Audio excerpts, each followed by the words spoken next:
How you doing, Jordan? Hey, great. Thanks for inviting me to talk. Very good, Well, thanks. yeah, I'm looking forward to this conversation, and I apologize with the time difference. I kind of messed up, so I'm interviewing you 1 hour earlier than planned. It's 5 a.m. over here in Ottawa, Ontario. But I wanted to start off first and foremost. The IMMAF Worlds were last week. It was the biggest one ever in the last. I think this is the 10th year anniversary of the federation. It was the biggest one ever. It was very impressive. We all saw it online. Two-part question for you. Have you and the team, have you guys recovered from the incredible week you've had? That long week of MMA actions and so on. And what do you think of the tournament, the fights, the energy, and the entire experience?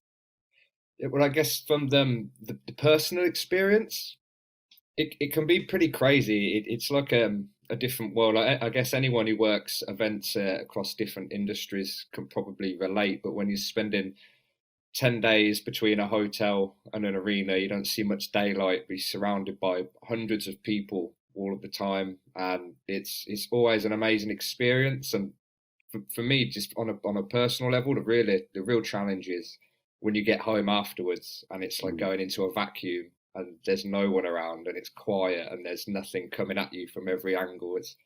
That's the kind of stuff that you have to shake off when you get home, I find. Mm. But yeah, the energy of the event was tremendous. For me, it was my most enjoyable one to date. Just seeing some of the athletes that have come through and some of the new talent that's come through as well. You've got teams who may not have won a gold medal. They may have got one or two bronze medals, but it's for that team. It's the most impressive I've ever seen their talent, which goes to show if these guys are looking awesome and getting bronze medals, but someone else is getting gold. It just shows how high the level's getting, and to see like the top contenders continue to win gold medals and to show that they're there for a reason and to really prove why they're there is awesome to see. It's tear jerking sometimes.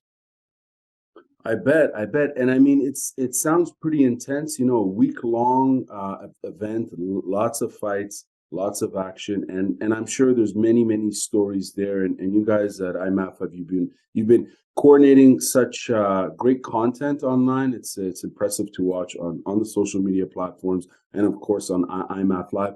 I'm curious, Jordan. You're there seeing everything. Is there one particular moment that kind of captures everything for you? Is there one moment uh, that someone who's been around IMAF since 2015, is there a particular moment from this World Championships that kind of symbolizes everything for you? Yeah, I think so. For me, what really sets it apart is that, excuse me, representation of your country and competing for a national team and the process that an athlete goes for to qualify and get selected by that country. You don't get that anywhere else in MMA. It's the closest thing to that Olympic type of experience in MMA, and I think that's a beautiful thing, and it's a different type of motivation to just fighting for yourself on an individual bout on an individual card. It's a whole different experience and journey, and it's athletes like Nikola Milosevic, who I had the honour of giving the Newcomer of the Year award to, who had previously represented Sweden to win a world and European title. She then went through the process because she has dual citizenship to represent Serbia and get selected by the Serbian national team because she wanted to be able to contribute to Serbian MMA, represent her heritage in Serbia. That's a once in a lifetime opportunity. And she stormed through the tournament and she got that gold medal.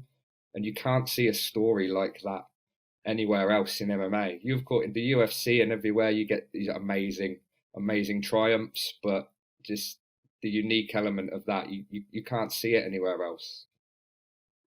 Very interesting. I'm curious to know, can you kind of educate us on the process, on the qualification process, as you just spoke of? Like, how does one qualify to become part of the national team? And you can select any country as an example, but we just want to understand the general sort of process. Yeah. So it varies from country to country, to be honest. IMMAF doesn't control it, but we get a lot of myself and colleagues. We get a lot of emails from random fighters around the world who think we can just book them on a card.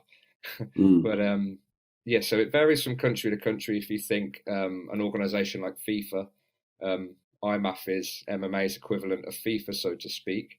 And then there's all the national, the British Association, the German Association, Brazilian associations. There's national equivalents for MMA in all these countries, and it's basically down to them how they wish to select their teams. A lot of countries, for example, the USA, with the youth team and John Frank and the guys running that, they will host national championships, and the winners and the medalists of the national championships will compete and fight for their spot on the team. National champions get on the team. Other countries, so here in England, EMMA, the English MMA Association, will host an open training day and fight similar to like tough tryouts, Ultimate Fighter tryouts. Members of the association come to the open training. They do a training session. Coaches look at their records and they'll select from there. But the ambition of every country is to host the national championships in order to qualify. That's the best, it's the fairest, it's the most well-developed way of putting a national team together. And it's just about each country getting to the point where they have the resources and the members to put on something like that. Right on. You're the IMMAF member development consultant. Can you tell us about your role and your responsibilities? So primarily, I mean, I kind of spread myself across a lot of different areas, but primarily when a new member joins IMMAF, I will speak to them about a tailored approach to how to develop MMA in their country. Wow. So a lot of countries, some will join IMMAF, they'll fulfill all the criteria to become an IMMAF member, but then it's about they want government recognition or Olympic Committee recognition or funding, or they want to engage with communities, people and fighters in their country. And we talk about how to do that based on what the culture, the situation and needs are of that country. A lot of what I do with different nations, different national bodies is I look at or I introduce them quite often to their national sport policy. Which is a big thing that gets overlooked when it comes to the recognition of MMA and what people think MMA should be getting recognised for. Whereas I'm introducing these national leaders to what their government is literally telling them that they want to see sports doing for the country. It's often not about the UFC. A lot of people think because the UFC is so big, government should be recognising MMA because it's such a big commercial thing, but that's really not what governments are interested in when it comes to funding and recognition. They want to know what you can do to contribute to, they want to know what you can do to contribute to communities in your country and how well you're going to govern and regulate and contribute to national outcomes. Fascinating stuff. I'm curious to know, can you give us an example of a country that you led through the process or a particular scenario that, because I'm very interested in that sport development sort of perspective. So if you could lead us through one example with one country you've dealt with, or if not, it's all good. I'm not looking for very specific, details, but I just want you to kind of educate us on some of the conversations, because you're speaking, it sounds like you're talking about policies and making policies functional for the sport within a particular, very specific country or environment. Well, there's recently there's guys like the MMA association in Mauritius and Nigeria recently as well. They both put together strategy plans to present to their governments because they were requesting government recognition.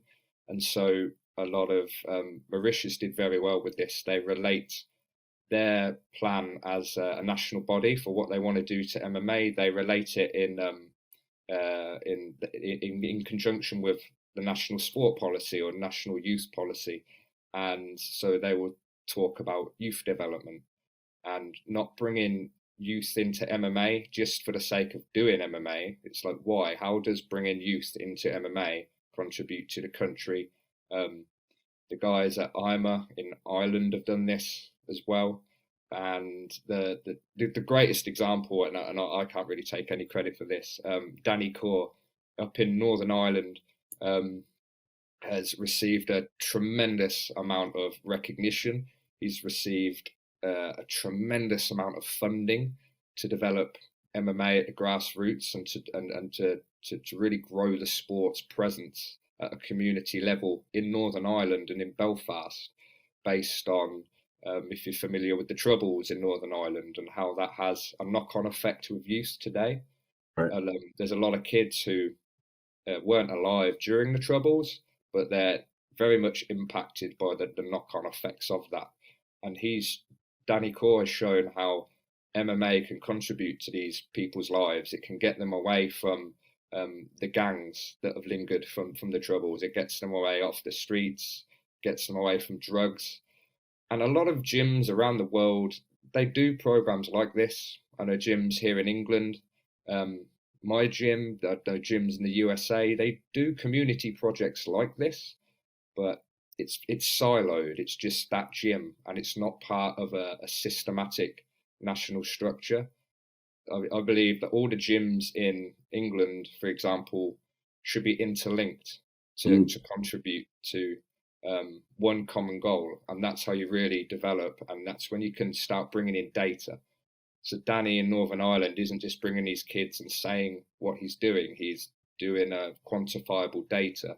These kids are filling out forms, he's putting demographic information together, like before and after questions, like goes to a Catholic kid, what's your opinion on Protestants? And then 8 weeks later, after getting these kids training together, he asks them the same question and he presents the change in opinions, and it's received tremendous feedback. And this for me is like the future of MMA, like how it contributes on this level. And that's when MMA will really fulfill its true potential, because it's a long way off from that. At the elite commercial level, amateur MMA is there, it's booming. But at the community level, there's so much more that can be done if you think about how the other major sports in the world are part of communities and how they get recognized. And I think there's so much that MMA can do with that. And that's how these countries will really get the money in. If you think about, like I said, a lot of gyms do community projects. You can do things like mental health, working with organizations like Samaritans to introduce people with mental health struggles into MMA, to build confidence and to give these people something to do. And the way you present things like this is here in the UK, the average cost of one adult suicide to the economy is £1.7 million. Wow. And for a lot less money than that, you can fund a program in MMA that will guarantee to save people from suicide. There will be at least one person who could enter a program and who will likely be saved from something that would otherwise be very detrimental to them and have an impact on the economy. And this is how sports really prove their worth to governments and to communities. Very interesting stuff as far as that, at the grassroots level, and the need to create that community impact and that social contribution. And it's, we can spend an hour on this topic, because I think it's a fascinating one. It's an important one, and you're saying that it's something that needs to be almost at the forefront of the sport. And we see other sports, other core Olympic and non-core Olympic sports doing that, especially on the comms front, on the communications front, where we're seeing stories that are not necessarily about high-level competition, but how the sport in this community has uplifted people, has uplifted young folks, and on the mental health, it's an incredibly interesting topic because even quickly, I'll just say this: I've noticed here in Canada where I am, there was a time where I was doing a lot of local reporting and interviewing of combat sports athletes in the gyms, before competition and so on. And the one major theme that I think kept coming to mind was just mental health. People are out here training for competition, but there's so much more to their story, and possibly their struggles. I'm generalizing here, but and I think that stigma of around the topic of mental health and openly talking about it is particularly with men of a particular demographic. It's a big issue all over the world, I would imagine. But this is really interesting. I know that you also have a background. You've trained in combat sports and mixed martial arts. Yeah. Tell us a little bit about that, and also your background. You have a master's degree, I believe, in leadership or sports development, or just paint that picture for us, please. Yeah. So I've been training in mixed martial arts, boxing, Muay Thai, BJJ to varying extent for 15 years now. Competed a few times when I was much younger, but competing wasn't really something that I was driven to do.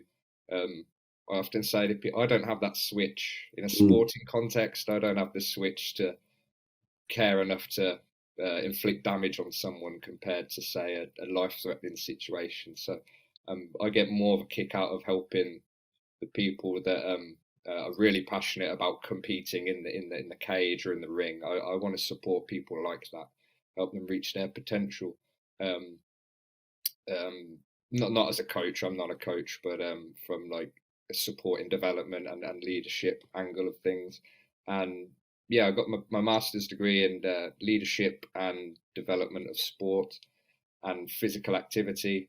And yeah, a lot of that comes into athlete development, not from a coaching perspective, but a leadership and guidance perspective, as well as sport development on the government and regulation level, and how we grow sport in communities.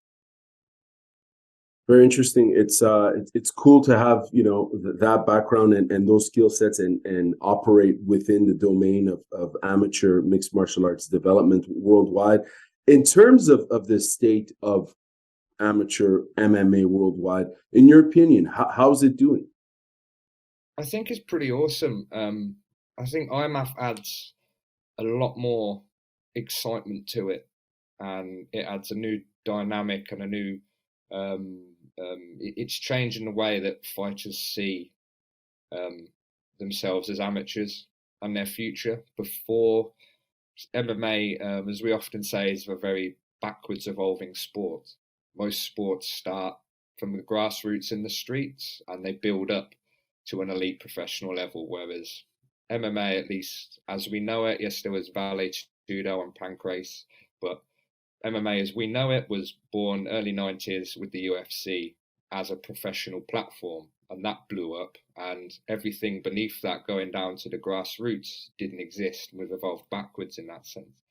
And now I think a lot of fighters approach their amateur career basically mimicking a pro career.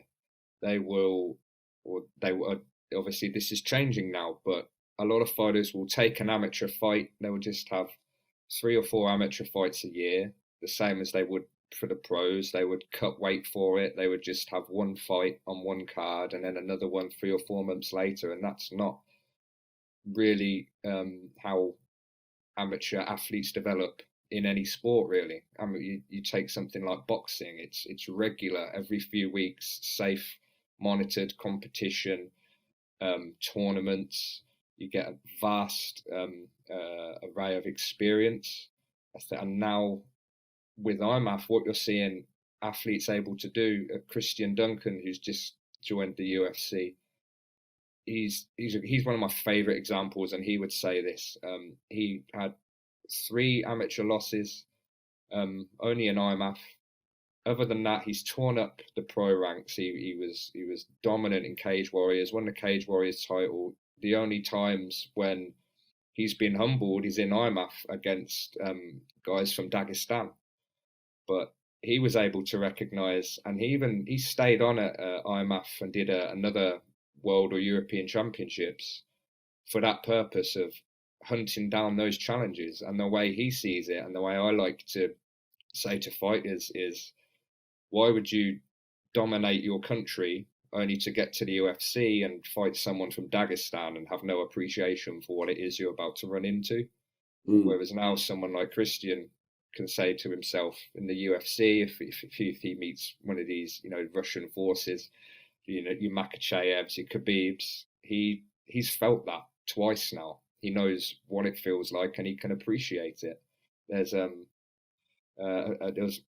great little fighter from England, Alex Elsey. He represented England in IMMAF, and he said to me that he's had a bunch of fights in the UK and against opponents from Europe, and he fought a kid from Bulgaria. It was a big wrestling country. And he said when his opponent gripped him for the single leg against the cage, he said he'd never felt grip like it. Wow. Not in a fight, not from any of his coaches in the gym when they're drilling. And now he's felt that. He doesn't have to get to a high level and face someone who can do that to him for the first time while he's a professional. He gets it done as an amateur, and he can learn appreciation for what he needs to work on and for what he's truly good at on a world scale, international scale even.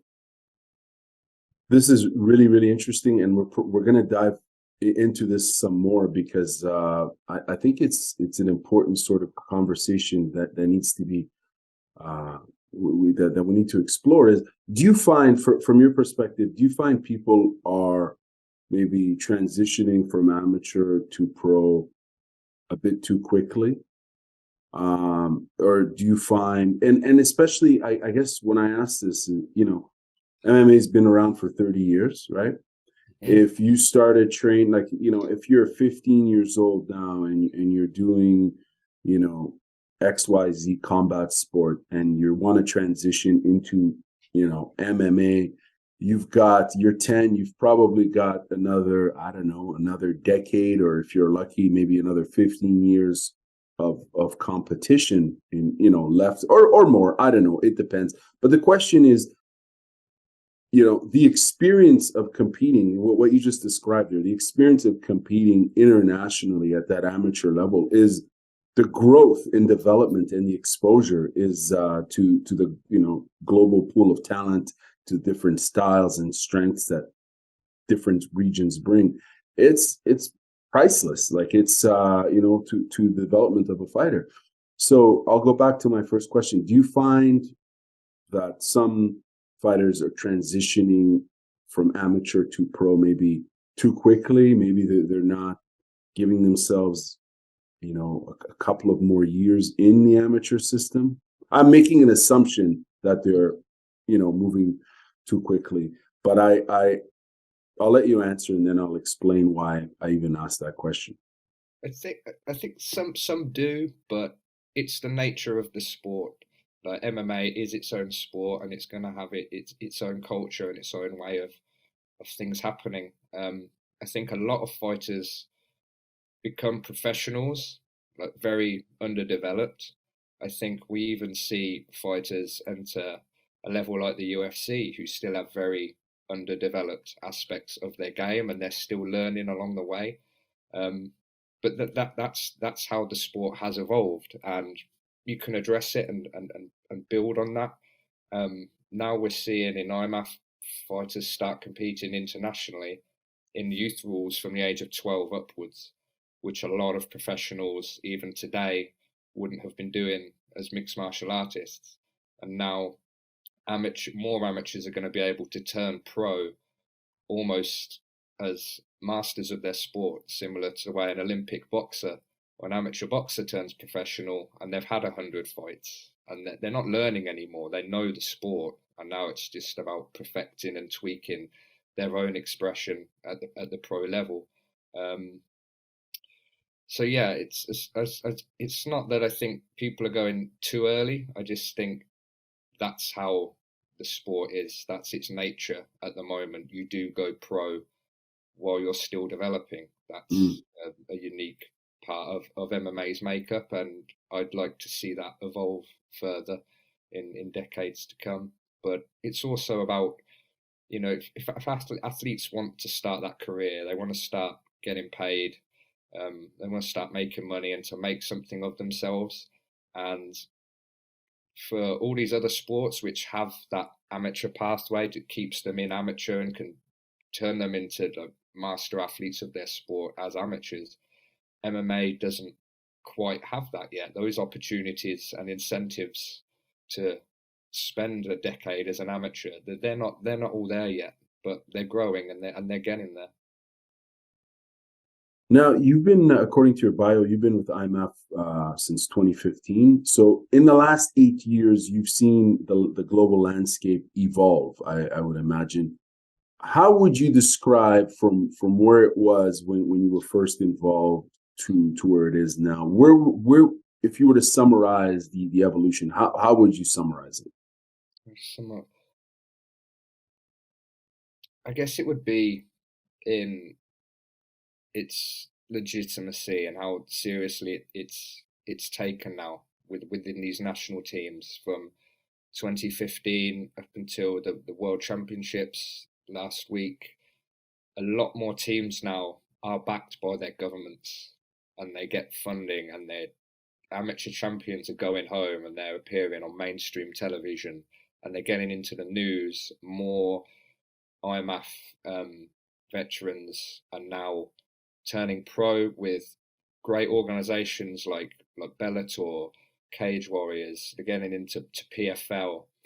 Not the UFC yet. Hopefully, there are a lot of IMMAF veterans in the UFC, but we're seeing more fighters join those other organizations with clean slate records when they turn pro. UFC always want fighters to have a bit of a pro record behind them first. Right. But I believe one day we will see an IMMAF champion make their debut in the UFC. And yeah, this is just like the respect that an IMMAF title can bring now, and the acknowledgements that comes with it, and the appreciation of it for the fighters as well, I think is really cool to have seen evolved. And speak to us on the quality of fighting, because one thing I've noticed from watching, I didn't watch the entire tournament, unfortunately. It was a week long. There was a lot of fights, but I caught what I could. I'm talking about the IMMAF Worlds on IMMAF.tv. The quality of fighting that I saw for most of, if not all, the fights was pretty high up there. In fact, I would say, I know the rules are slightly different than pro to some extent, right? But the quality of fighting and the talent is obviously there. I would say, if you're watching closely, and I would say it's on par to that of the professionals, in terms of the quality and the skill sets these athletes bring from all over the world. Where am I going with this? Do you think, as I was watching, I'm like, man, are we seeing I guess I'll just say the scenario. This is what crossed my mind. I'm like, will amateur MMA, take over professional MMA? And I ask that because I ask that in the sense that there is a professionalism that I see on the amateur side that we don't necessarily see on the sport entertainment-esque side. Like, the professional side is a commercial enterprise, and I'm a fan of that, right? And it's commercial in the sense that fighters really have to promote, they have to sell, they have to dabble in aspects of sports entertainment, they have to become characters. And trust me, I'm a fan of all that. But in comparison, when I look at amateur MMA, it's just like all these other amateur combat sports that I'm a fan of. I'm speaking, judo, wrestling, etc. Right? Like there is this. It's the focus is the fight. The focus is So that's what I mean by professionalism, and it's raw and it's pure, and it's like it's great, to as a fan. I guess what I'm saying, if you watch all these different combat sports, you notice something different about them.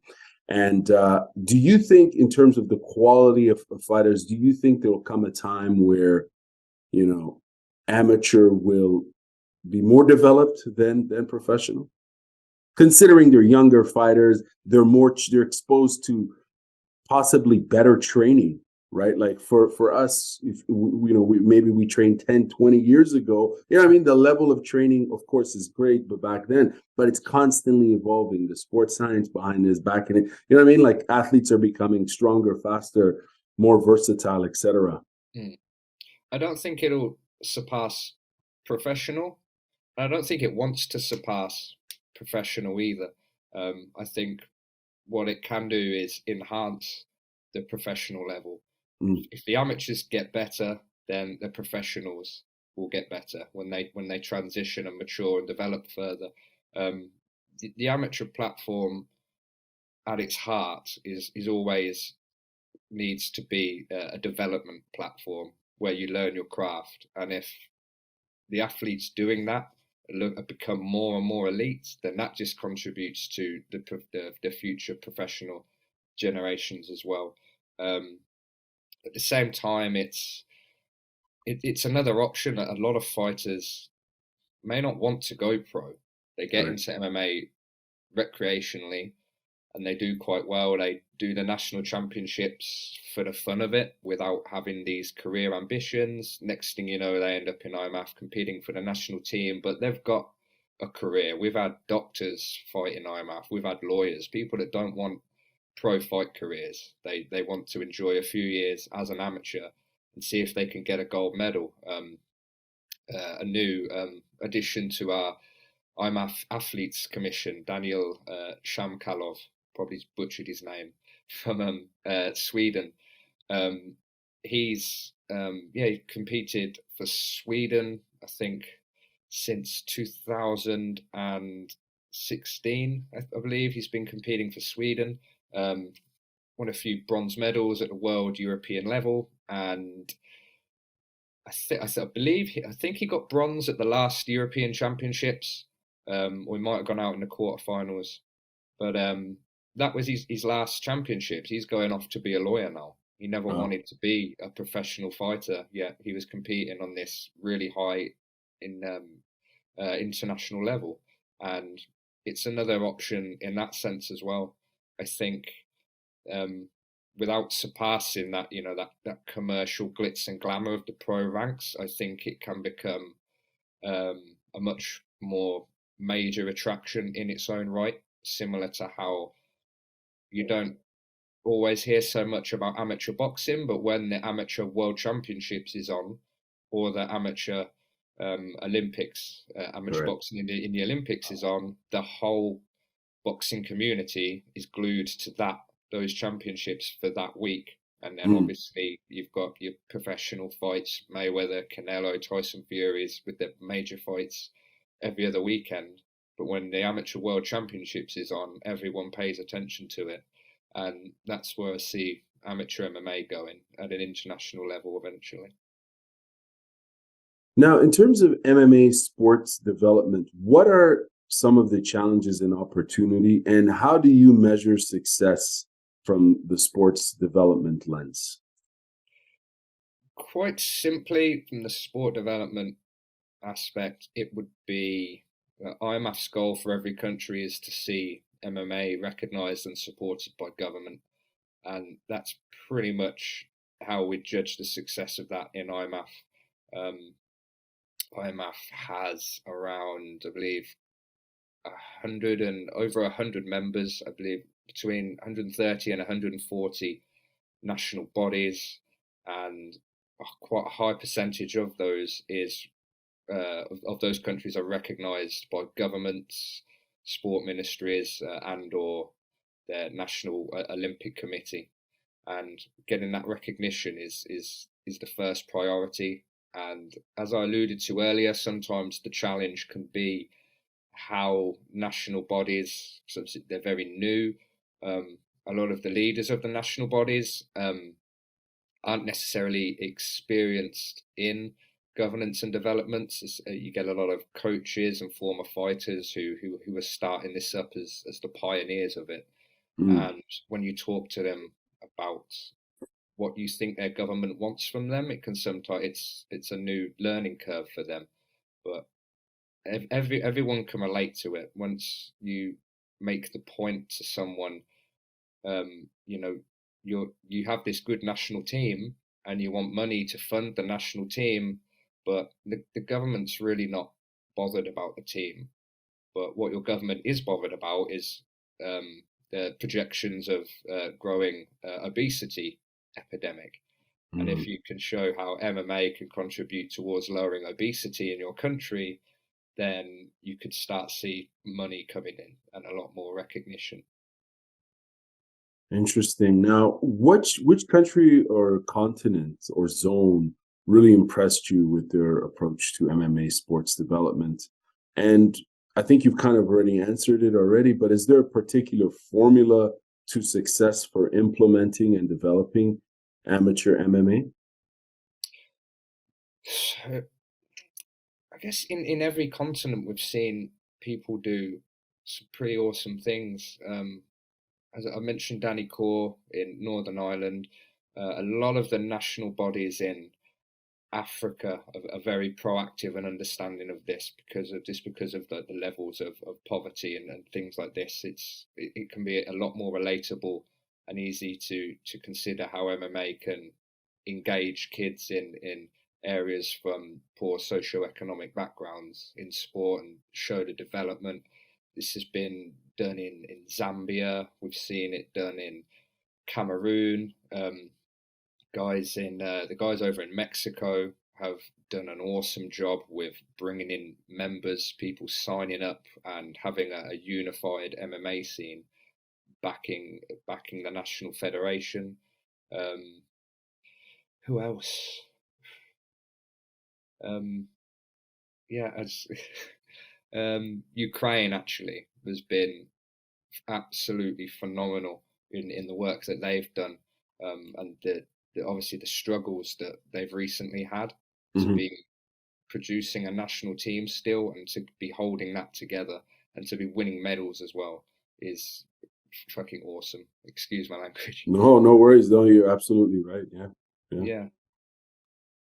As a fan, as someone who's practiced these combat sports, you're part of that culture. You're also a fan of professional combat sports, professional mixed martial arts, and so on. And you work for IMMAF.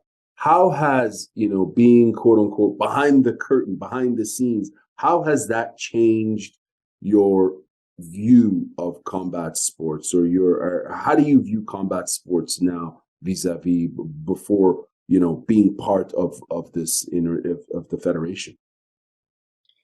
Yeah, that's a good question. Are you saying my previous questions weren't good? No, Yeah.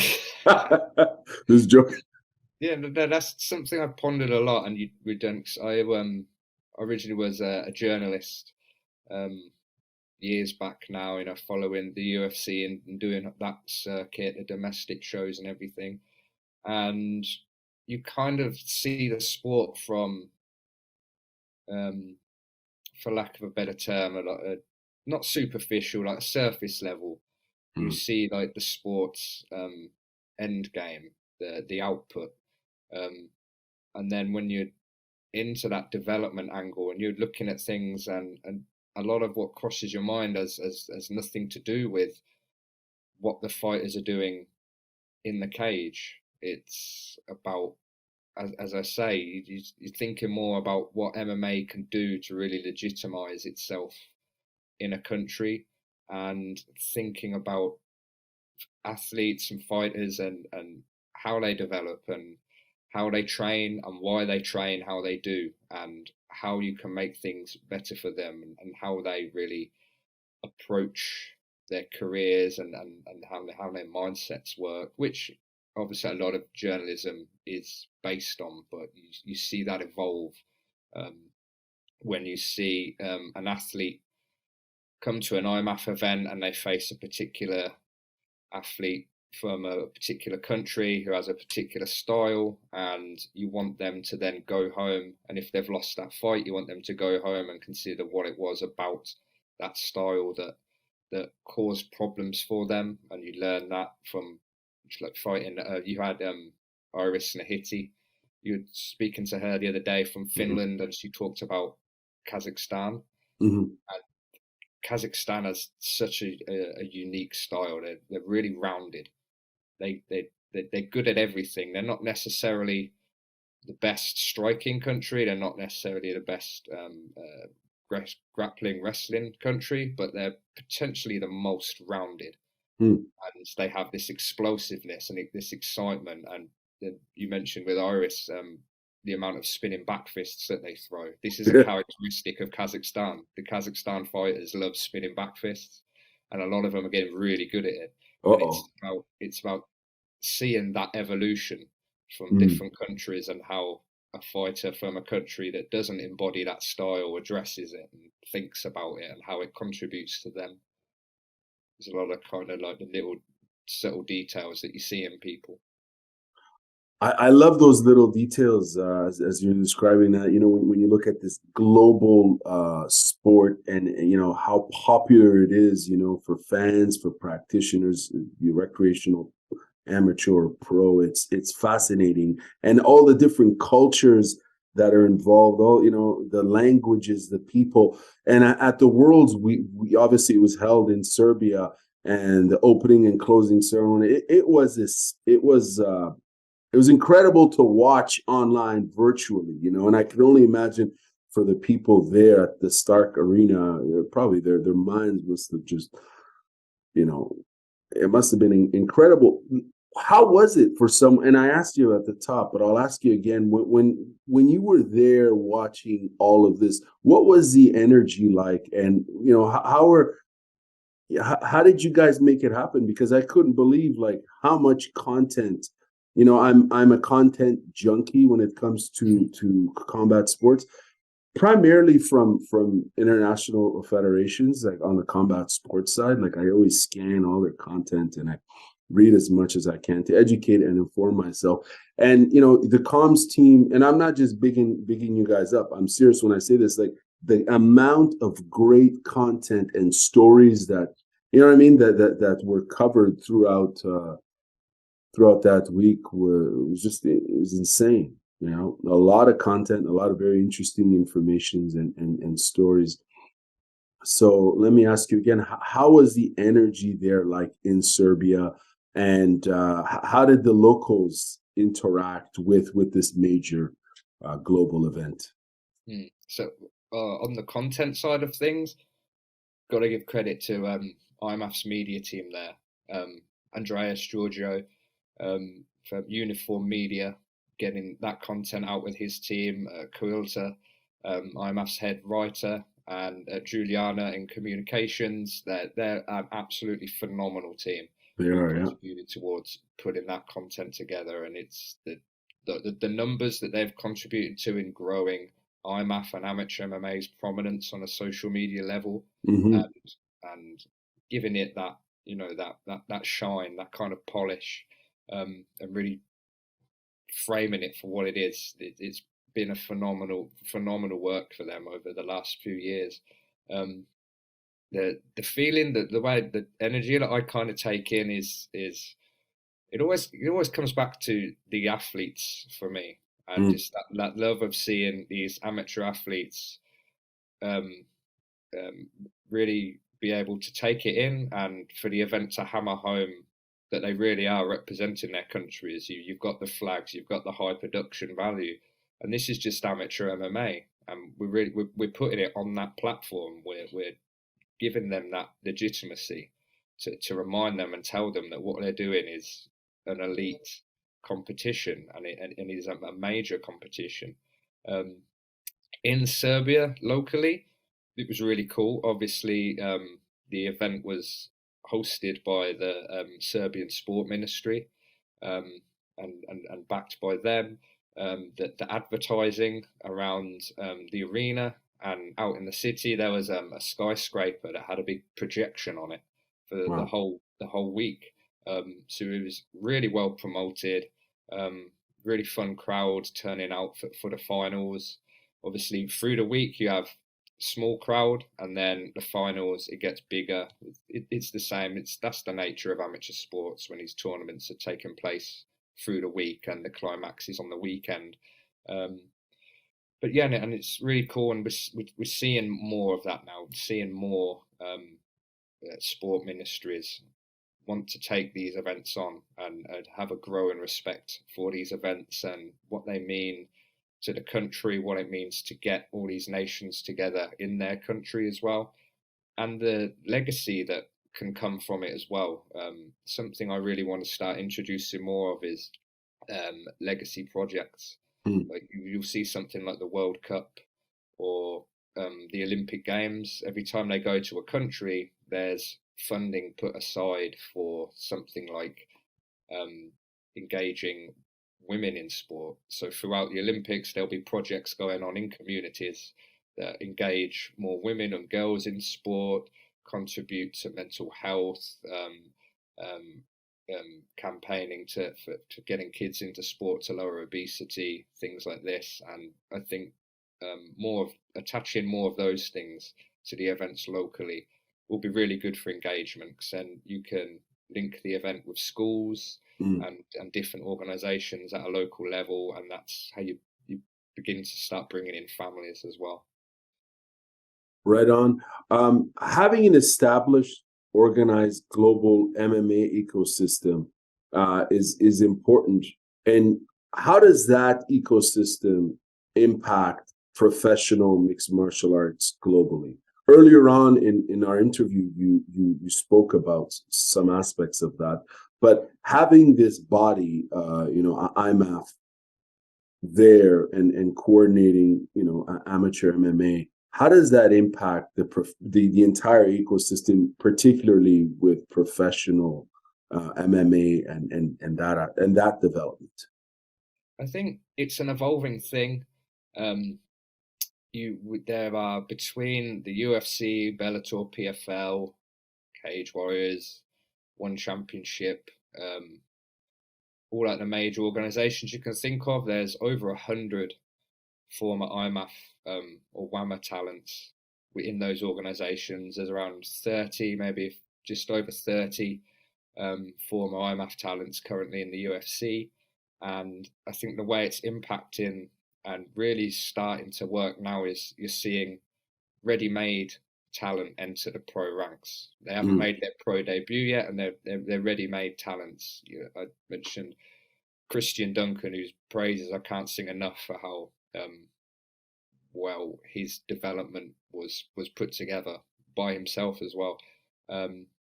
He storms into Cage. He already won the Cage Warriors Amateur Grand Prix, done very well in IMMAF, a European silver medalist, and he turned pro in Cage Warriors and storms through the promotion. You have one of the original, I guess, IMMAF prodigy, Jose Torres, who had a stint in the UFC.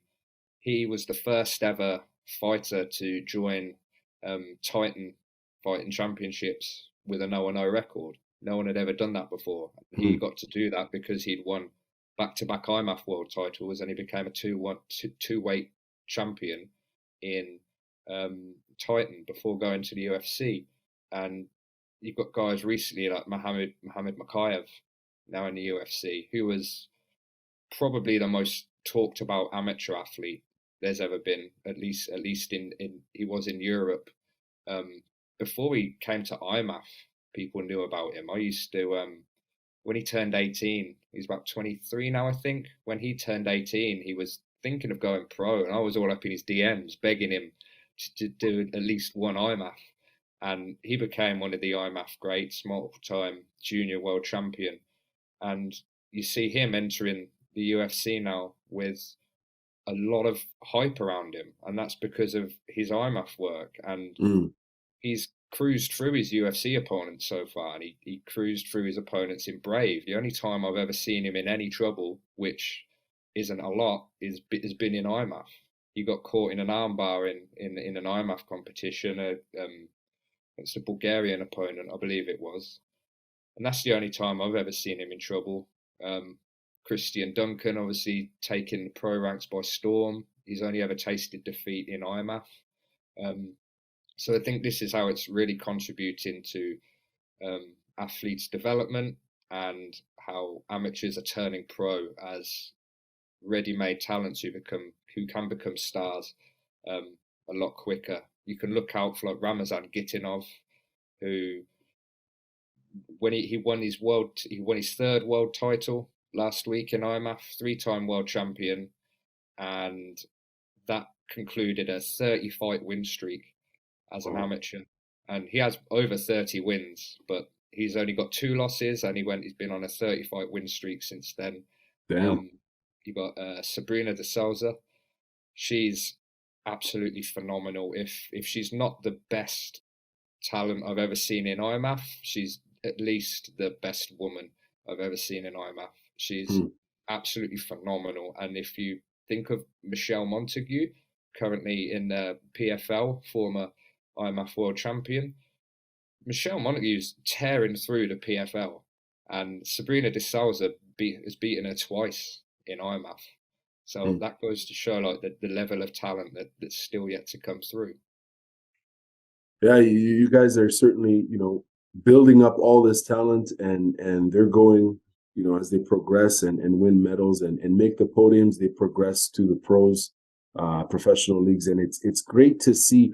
I have a quick question to ask you in terms of, well, I want to ask about coaching, but before I do, I'm curious to know, language acquisition is an interesting topic. I'm speaking about like learning how to, for folks that are from different parts of the world who don't speak English. I think the value, or French, whatever, the value of learning, say, how to speak English and doing interviews with media, and even post-fight promos, because in this media ecosystem that we're in, as you know, you're a journalist, you've worked in that domain, a lot of content generation and making it accessible, in English, because this is whatever, it's the global combat sports language, I suppose. I'm looking at the IMMAF Worlds, and I see all these winners. All these athletes competing, extremely talented, and I wonder sometimes, if there's ever talk of like, in terms of their own professional development when it comes to, learning, say, let's say they don't speak English, maybe encouraging them to speak English. Why? So that you can give interviews and kind of really promote yourself, because you know what I'm saying? Because it almost becomes a hurdle for some of these fighters, especially at the pro level. They come in, professional mixed martial artists.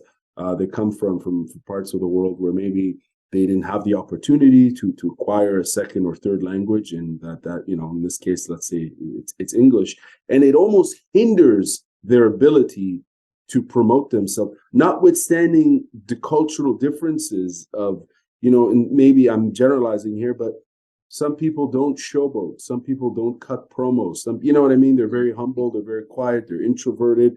It's probably culturally seen as inappropriate. You know what I'm saying? There's many things at play there. And ironically, I'm talking about people who are from countries that produce extremely talented combat sports athletes, be it in MMA, be it in boxing, be it in judo, whatever. They come across as almost too humble, but that's how we view them. But you know what I'm saying. And then when it comes to the interview, it's either no interview, or it's a limited one via third-party translation. So what am I asking you here? I'm asking, like, in terms of language acquisition, is there ever talk of, like, I guess this is more of what a manager would do, is encourage a fighter to learn a second language? Well, what are your thoughts on that? Yeah, it's interesting that you say that. After we got back from Serbia, I've been talking with some colleagues about putting together more of a service for amateur fighters coming through. with from a more of a management angle, but not just really expanding what it means to manage. It's also a big part of it is guiding and help leading their development, and a big part of that we've been talking about has been things like media training and learning English. We want to get qualified to be able to teach fighters English, essentially. Mm, And we saw examples of this. It's now being recognized quite organically by fighters and coaches, because what the IMMAF media and global media does for these amateurs now, as you've said, in IMMAF, there's videos being done on them, there's documentaries being done on them, and that's filtering down to domestic MMA media now, who are now interviewing these top amateur athletes. And so they are getting a feel for that. And we saw Ramazan Gitinov now, who there's been a lot of like whispers, and people are like starting to hear his name just because of just how damn good he is. People calling him like the next Khabib. He has that same style as Khabib Nurmagomedov. Just he's really been unrivaled in his last 30 fights. 3-time world champion, and he's going pro now. You'll probably see him in Brave for starters. mm, And yeah, he's not a big media head. He's not a big media guy. It's not. He's very quiet. He's mm, respectful. Was never drawn towards interviews. He wouldn't say no because he's a nice guy, but you wouldn't get much out of him. And his coach sat him down in Serbia when the media team wanted to shoot some footage with him, and his coach was encouraging him, like, open up, use your English. And his coach turned to us and was like, "This is good. This is what he needs to learn to be doing. He wants to go pro. I want him to go pro.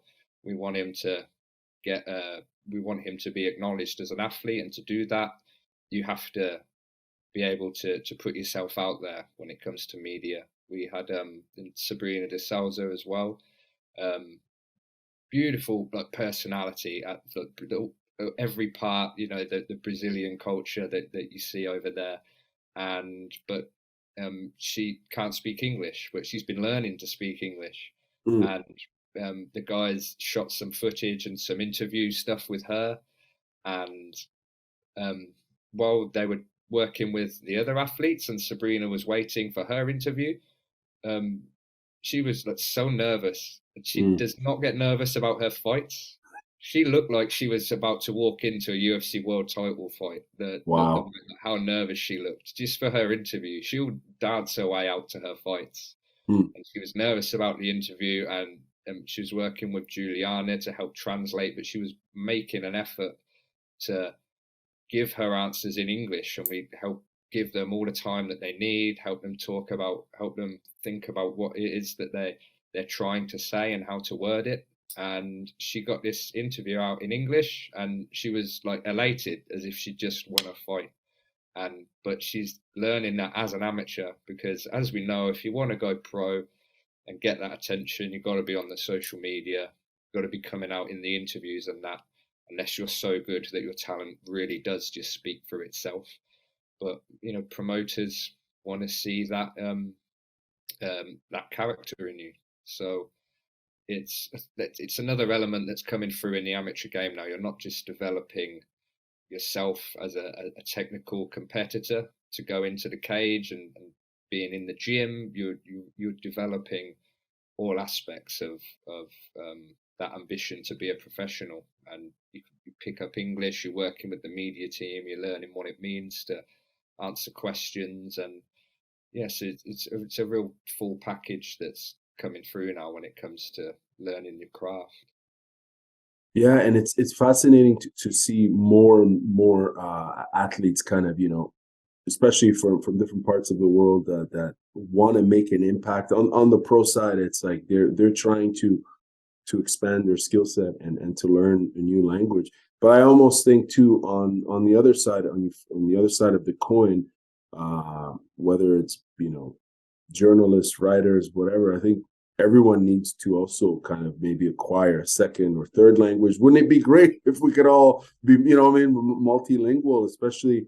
I always feel terrible when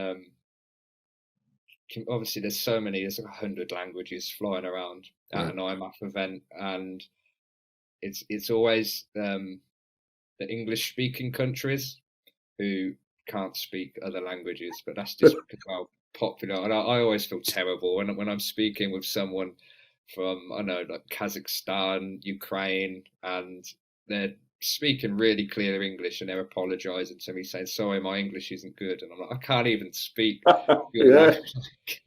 Come on, you don't have to apologize. I speak the tiniest bit of German and try to feel good about that. But that's good though. That's good. I mean, something.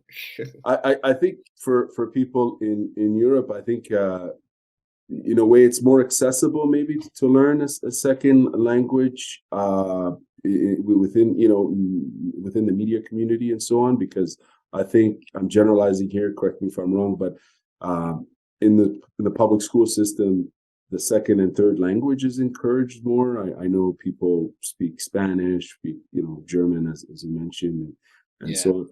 But I noticed within international combat sports, it's like Portuguese, Japanese, and Russian. If you have those three, you pretty much within combat sports, you pretty much you're communicating with a big bulk of if not the entire world, and English, of course, and French. But anyways, that is a very interesting topic that we could probably spend another hour discussing. But I have two more questions to ask you.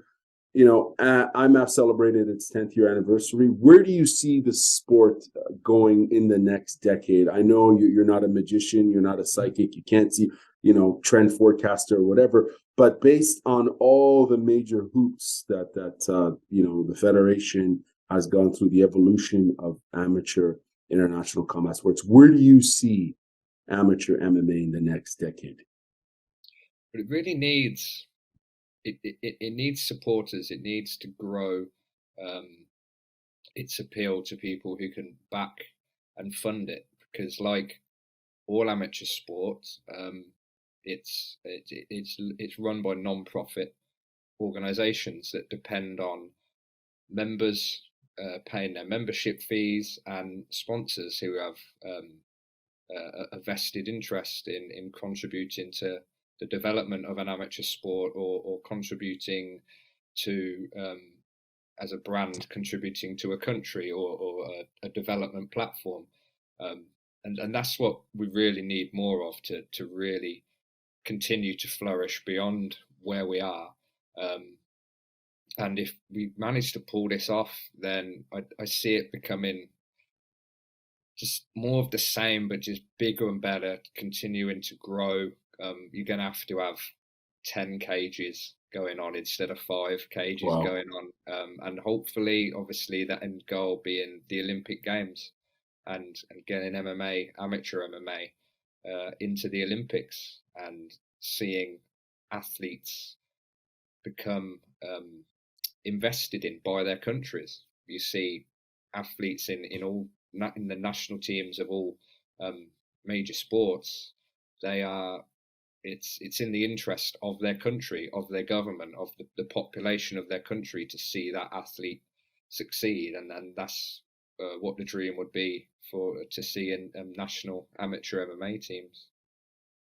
What advice would you give to someone who's a fan of mixed martial arts in general and wants to support its development in their country, or to support IMMAF in general? How would they go about kind of showing their support for the development of amateur MMA?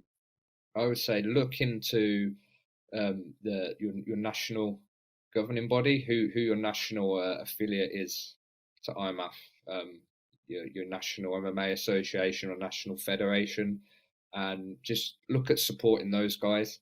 Of course, I want to say, follow the IMMAF championships and follow us on social media and everything. But when it comes to nation, it's most important to back the national body and inquire about becoming a member. It can often be free. If there's membership fees, it's very cheap. In all sports, it's very cheap to join your national federation, if not free. And you're what you're doing then is you're uniting the MMA scene. Um, it kind of comes around to, we say MMA is the fastest growing sport in the world. I'd say prove it. Mm. How do you quantify it? What you can prove is that the UFC is the fastest growing combat sport commercial platform in the world, but that's the UFC doing awesome things. How Mm. can you prove MMA is the fastest growing sport? And the only way that's really quantifiable is to show the numbers. How many people are doing MMA? How many people are following MMA? How many people are competing? How many people are doing it recreationally? What age groups are into it? And to do this, you need national bodies to have members. Everyone is the same in boxing, basketball, cricket, football. Everyone who plays Sunday league football on a Sunday morning in England down the local park is a member of the British FA or national governing body. They're signed up. So football can say we're the biggest sport in England because we've got a million kids playing football on Sunday mornings who are signed up in our system. Mm. And this is what you can be doing for MMA. You can really show your country, show the world, and show your government that MMA is the fastest growing sport in your country if you back your national governing body, because this is the platform that can bring everyone and unite everybody together. Jorden, I have two more questions. Actually, I lied. I have two more for you. What? Because I'm really enjoying this conversation, and thank you for making this happen. What advice would you give to amateur fighters who want to make it to the podium and make it to the worlds? What sort of advice would you give them? I would say, stick at it. Certainly, you see some of the best stories, like Iris again, who you spoke to the other day, won the world title. I think before that, she lost her last two fights in IMMAF. She lost to Julia Dorney. The year that Julia Dorney won the worlds, I think, and once after that, and then she came back and stormed through the competition. And that comes from experience. They're some of the best things you can see.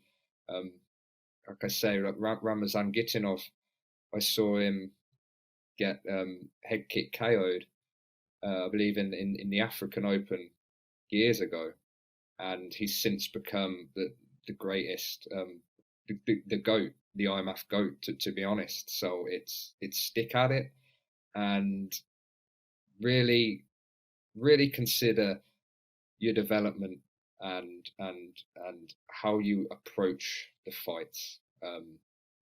The tournament format requires its own approach.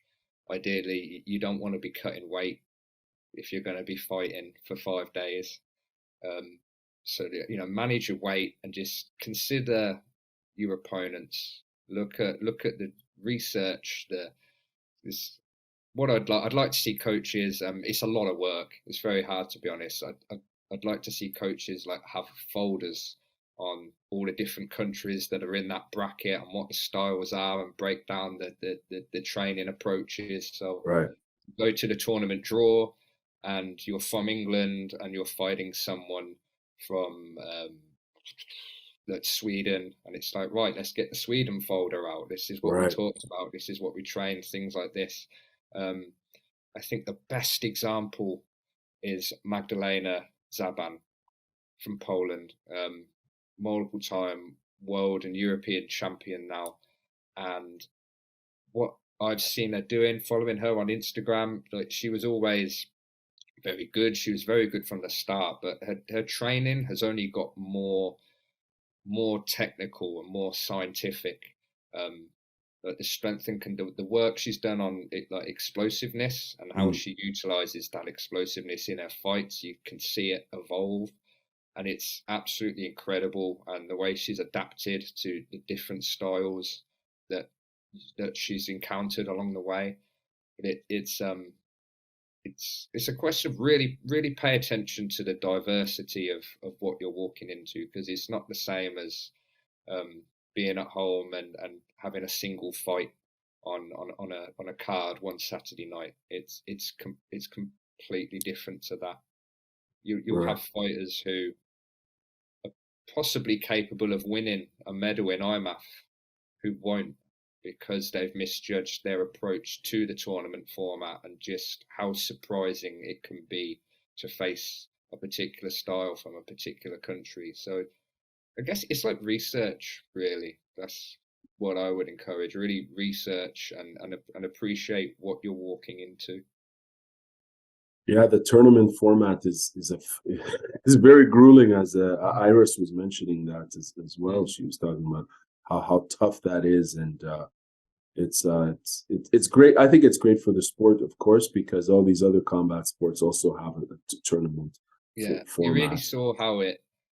I think we really saw it click for Iris in that particular tournament. Just all her experience to date, it clicked.